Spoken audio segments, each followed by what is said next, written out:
আসসালামু আলাইকুম guys, welcome to my channel.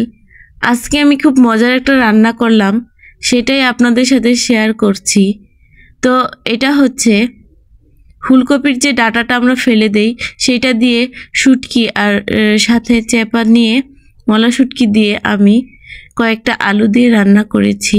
খুবই টেস্টি আর দারুণ খেতে হয় এই তরকারিটা, শুটকির তরকারি। তো এই ডাঁটাটা খেতেও খুব সুস্বাদু।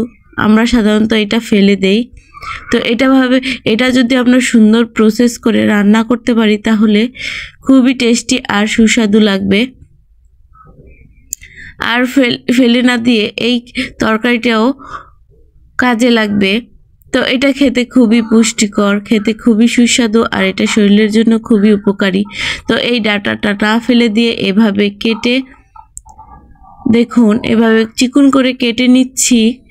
তো উপরে পাতলা আবরণটা আমি এভাবে বটি দিয়ে কেটে ফেলে দিচ্ছি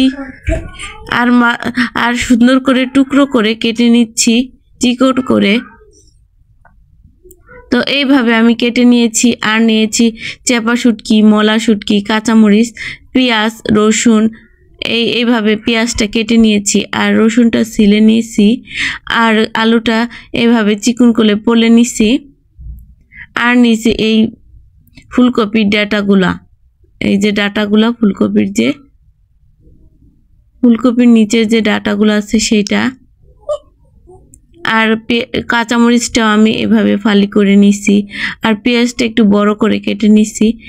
আর ঘরে ছিল কয়েকটা লাউ শাকের ডাঁটা, সেটাও নিছি, একটু পানির সাথে ভিজায় নিলাম কারণ এটা ফ্রিজে ছিল, সেজন্য কেটে পানির মধ্যে রেখে দিছি, তাহলে সতেজ থাকবে। এবার আমি এই সবগুলি একটা কড়াইয়ে নিয়ে নিচ্ছি, যেখানে আমি রান্না করব সেইখানে।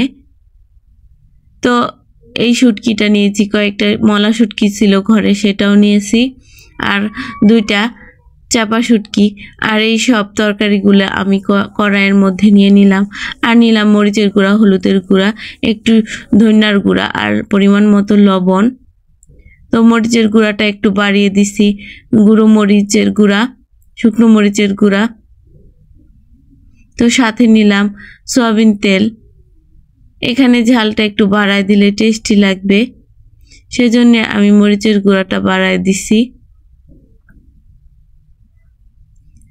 আর এই সব একসাথে আমি মেখে নেব সুন্দর করে। আর দিচ্ছি একটু পানি।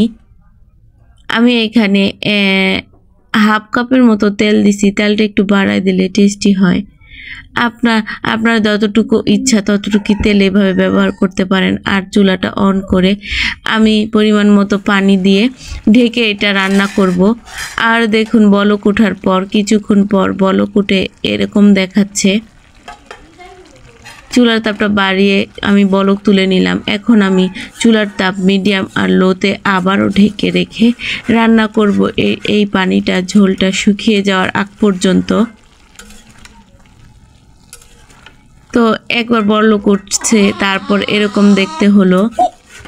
এই 10 মিনিটের মতো ঢেকে রান্না করছিলাম, এখন আবারও ঢেকে রান্না করব পানিটা শুকিয়ে যাওয়ার আগ পর্যন্ত।